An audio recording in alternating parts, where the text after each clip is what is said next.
Hello and welcome to 3-Inning Fan, the podcast with me, Kelley Franco. I am fresh off the winter meetings, which were a roller coaster. I'll give you a sneak peek into what I saw, and then we're going to get into the Mets and Yankees offseason status, including the Yankees' significant acquisition of Cody Bellinger yesterday, with also some dabbles around MLB. Let's get at it. Baseball's winter meetings were in Dallas last week, and I was there. It was quite a spectacle. You see all the stars of the game and the media walking amongst us mere mortals. Jon Heyman, Jeff Passan, Ken Rosenthal, Susan Slusser. All these journalists are working what appears to be 24/7, trying to get the latest news and deliver their stories with accuracy. I was talking with one of my friends who works for The Athletic, and I asked him how he slept, and he basically said, not much, and with the phone on the loudest ringer right next to his head. Front office stars like Brian Cashman, managers like Boone and Mendoza, Brian Snitker, Torey Lovullo, you name it, they're all just walking around the main lobby of the hotel. I was able to meet many of my Twitter friends like Clint Hurdle, who just couldn't have been nicer or more inspiring. Rumors fly around the lobby, and there's a lot of eavesdropping, and you never know who's sitting next to you.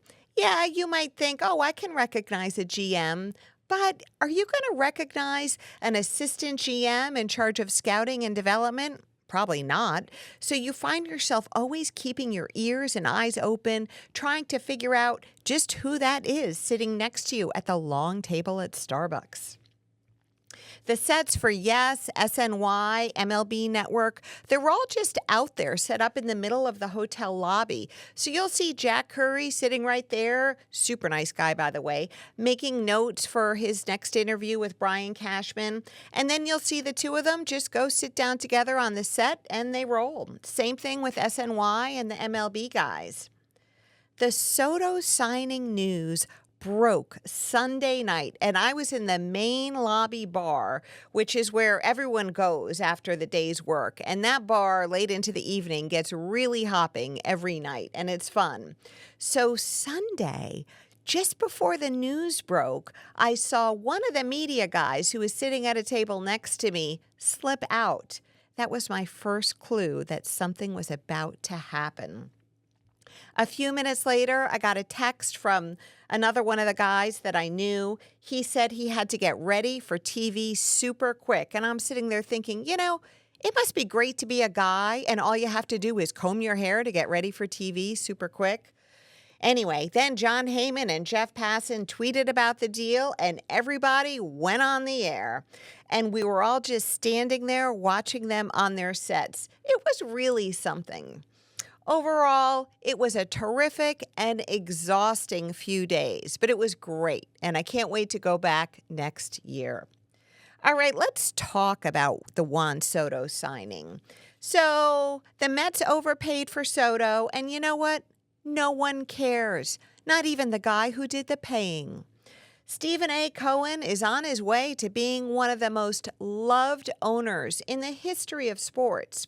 And good for Mets fans. They have one of the richest guys in the world as an owner. He's a huge fan, and he's determined to change the franchise for the better.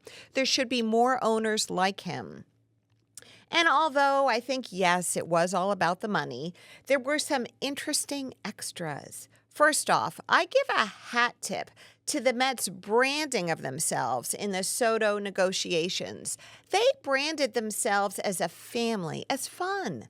They offered Soto the chance to be the face of a new tradition. The Yankees project a dynasty that has happened. The Mets projected a dynasty that was about to happen. I think this reflection rubbed off on Soto, and I also think it's going to be a draw for future signings the Mets might want to make. There are some truly incredible perks to Juan Soto's contract, as if $765 million weren't enough. It's become a punchline that Hal Steinbrenner balked at including a suite in the deal.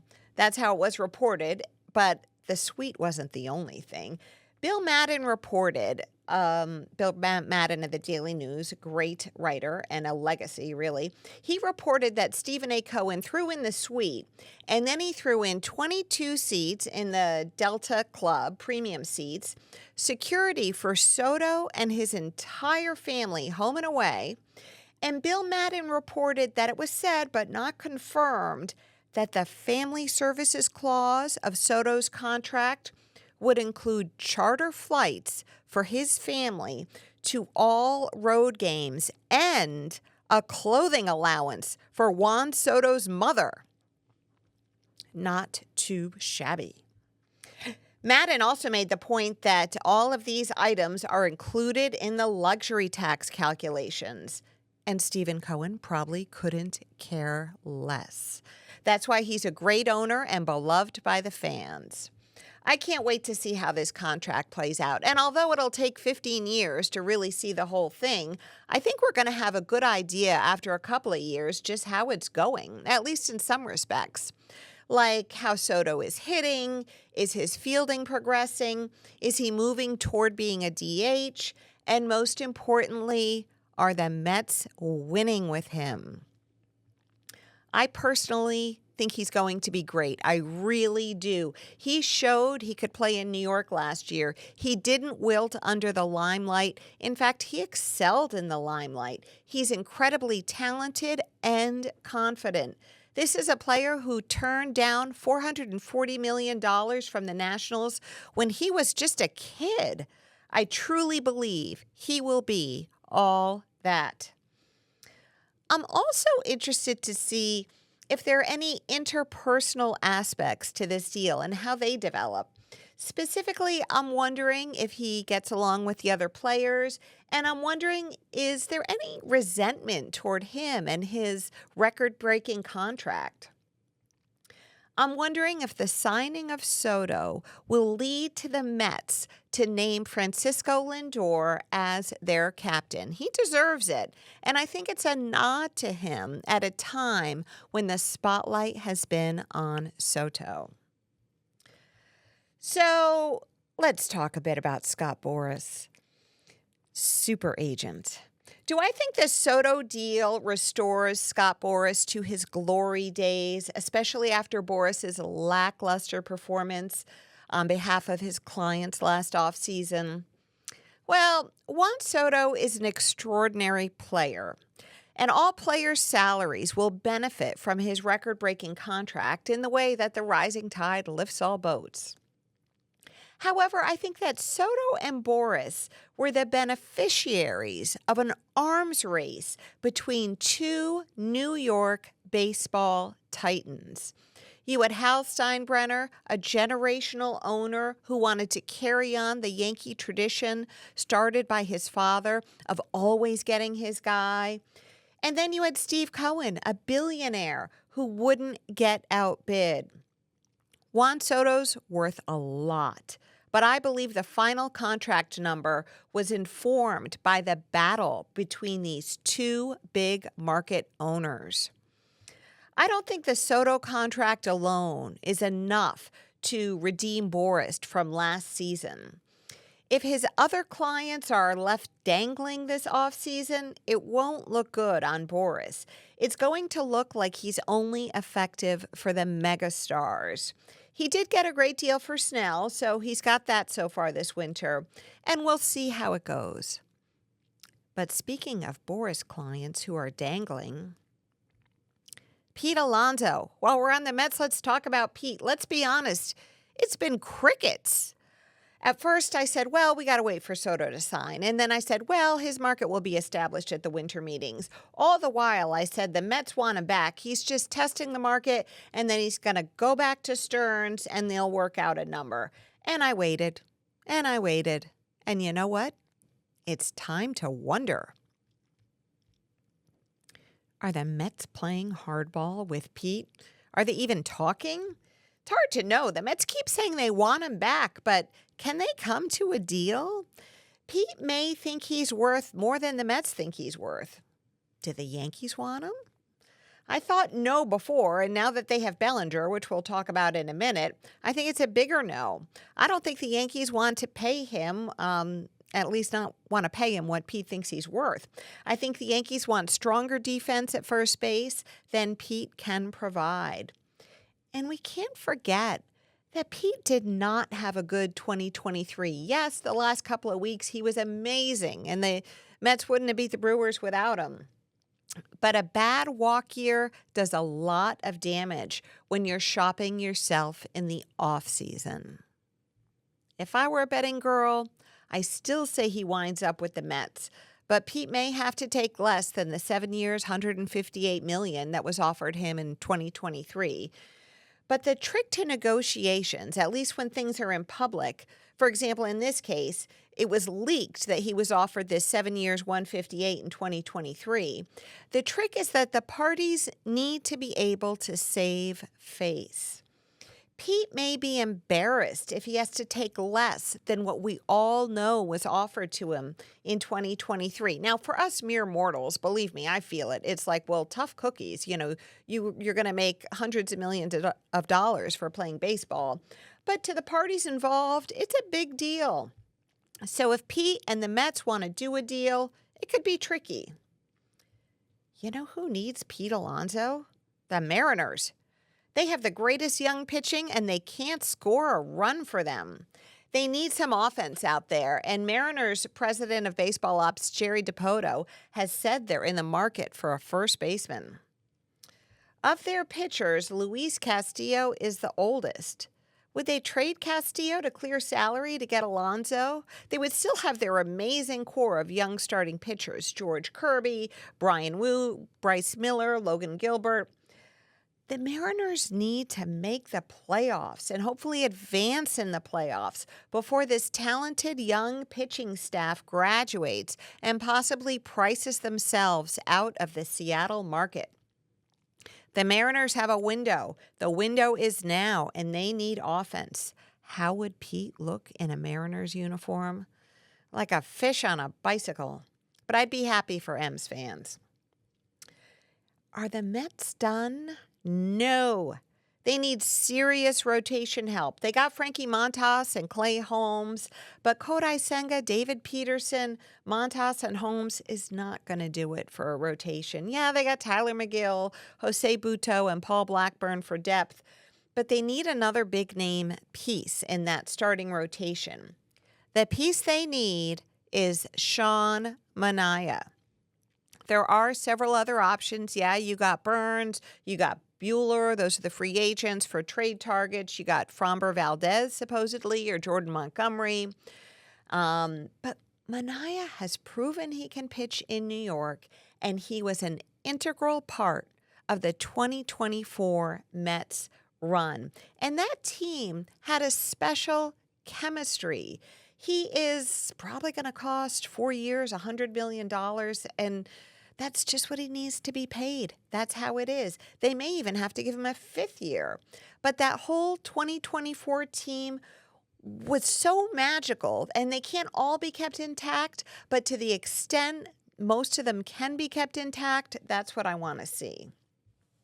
And on the subject of chemistry, I'd say the same for Iglesias and Winker. Bring these guys back if you can. They added a lot to the clubhouse, and that's the kind of thing that makes a team more than the sum of its parts.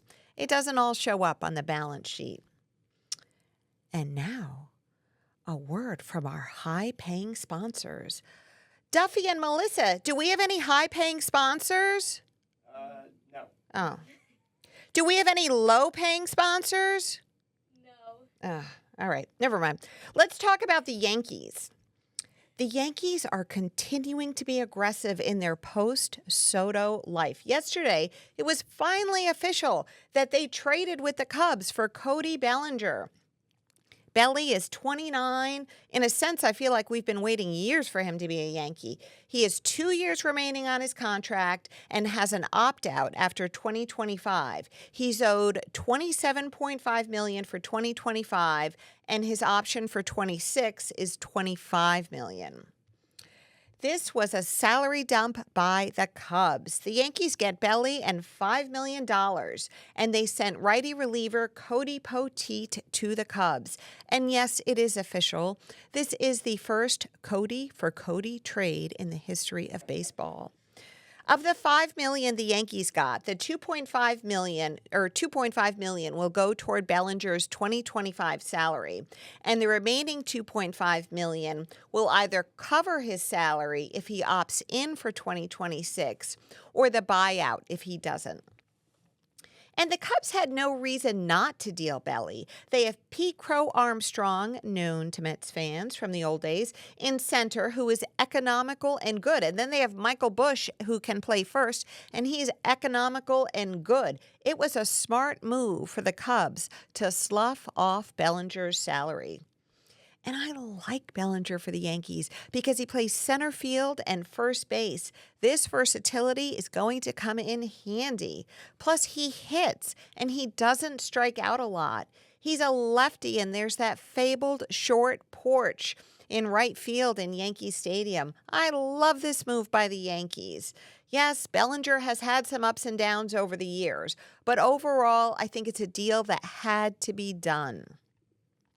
It's being reported that Bellinger will play center field, which most likely means we'll see Jason Dominguez in left field and Aaron Judge shifting back to right.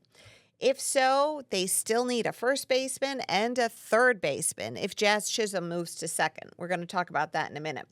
But let's talk about the Max Fried signing. It's another part of the Yankees' aggressive pivot once they lost Soto. I like the Max Fried signing. Did they give him too many years and too much money? Of course they did. But they had to do it just to get him. They had just lost Soto, and sometimes that's how it goes. I credit the Yankees for making that move. Now, Fried's a ground ball pitcher, and the Yankees better be confident in their infield. He especially generates a lot of ground balls to third base, and the Yankees need to think about how solid their defense is there. I'd like to see them move Jazz Chisholm, who is a natural second baseman, back to second base. He played third for the Yankees after they acquired him at the trade deadline last year, so I'd like to see him go back to second. And then I kind of like to see them sign Alex Bregman to play third. Bregman is a first-class third baseman and has a high baseball IQ. He has, unfortunately, declined offensively in the recent past, but nobody's perfect. And yes, just a few shows ago, I said the Yankees won't sign Bregman because he was a member of the cheating 2017 Astros and that Brian Cashman and the fans were still rightfully burned up about it. But things changed with the Fried signing, and now the Yankees need a strong third baseman. So much for principles. Bregman is a Scott Boras client, and he's likely looking for over $200 million since he was reported to have turned down 6 years, $156 million from the Astros. So you have a strong defensive player who has declined offensively, was on a team that cheated the Yankees out of a World Series appearance in 2017, who the fan base will no doubt boo from his very first at-bat until he proves himself, and who'll cost $200 million. Welcome to offseason 2024. The Yankees also traded for closer Devin Williams. With Luke Weaver, who will now move to a setup role, they have a good bullpen, although it's righty heavy. But with signing Fried and making this trade for Williams, I saw an interesting twist. When they lost Soto, they pivoted not just from Soto, but from a legacy as a slugger team. The Yankees are a franchise built around sluggers. And so now it seems like they're making this pivot to a run prevention team with this top quality bullpen and top quality starting rotation. And if they get Bregman, they could booster this run prevention with strong defense as well. It's a nice change, and it's one I'm looking forward to seeing evolve. You probably noticed that the Cubs traded for Kyle Tucker, who was being regarded as kind of an almost Soto.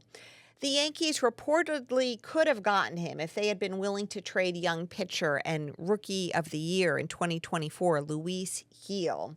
Was 1 year of Tucker worth a Luis Gil who's under team control through 2029? The Yankees didn't think so. And there's also another school of thought that said that the owner of the Astros, Jim Crane, wasn't going to trade Tucker to the Yankees anyway. I'm comfortable with keeping Luis Gil. Yes, he has risk, but he has a lot of upside, and he's a very inexpensive piece to keep around through 2029. Now, Tucker is a free agent after the 2025 season. Could the Yankees possibly sign him?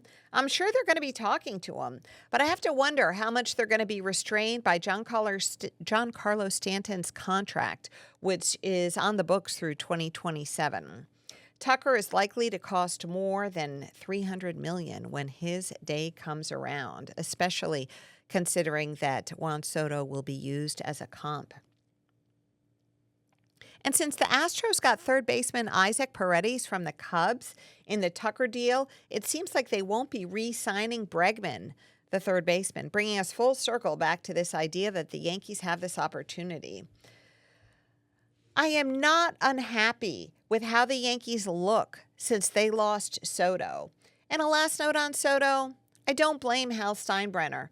I don't think he has anything to feel bad about with not getting Soto. Look, if Hal had bid $500 million and then called it a day and didn't really make an effort, I would have said, you know what, he's to blame. He didn't carry on the legacy. He didn't make it happen.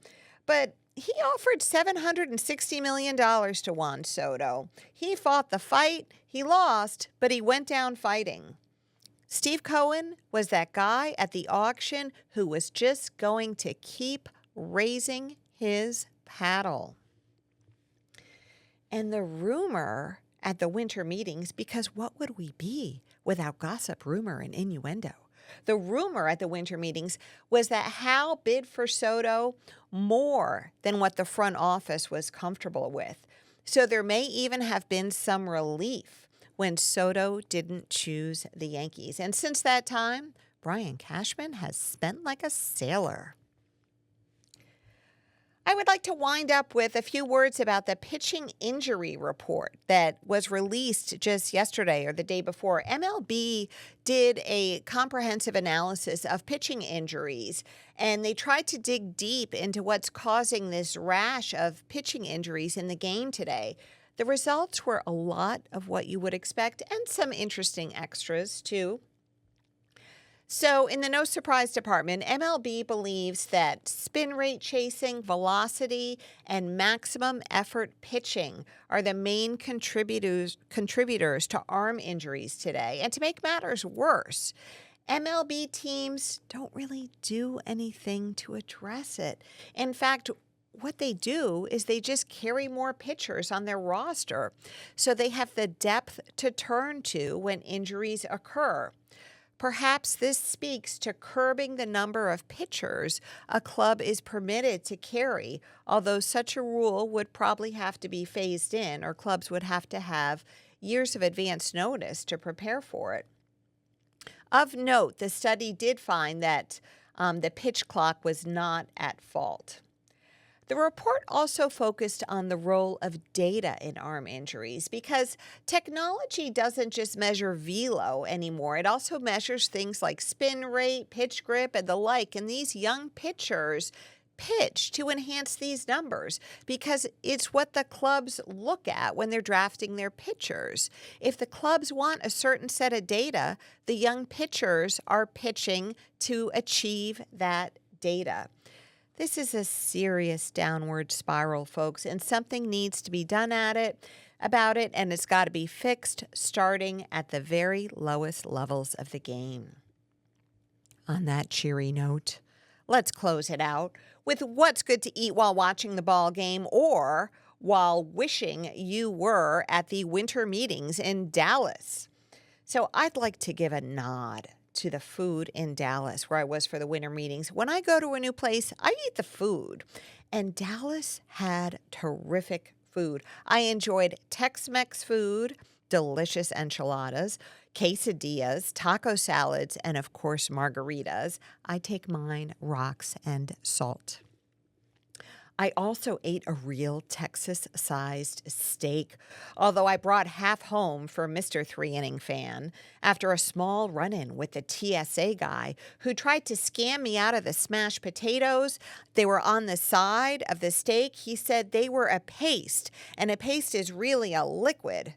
Ultimately, he let me through. I think this was actually because I smelled like ribeye steak, and it made me irresistible.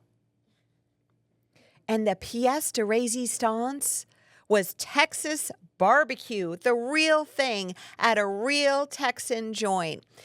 It was in a part of the city called Deep Ellum, which was so cool. It must have been like the Brooklyn of Dallas. And this place was called Terry Black's. The brisket was so tender, you could cut it with a spoon. And the sausage was the best I've ever had. The ribs, oh my God, they were next level. The mac and cheese was ridiculous. It's served cafeteria style, and you get charged by the weight. You just put everything on your tray, and then they weigh it. And there are no napkins at this joint. There's just a roll of paper towels on every table. I had died and gone to hog heaven. And that's it for today. I would like to wish each and every one of you a Merry Christmas, a Happy Hanukkah, or a Happy Festivus, whichever one suits you best. And I'd like to thank you so much for listening to Three Inning Fan, the podcast. I'll see you in a couple of weeks. Bye-bye.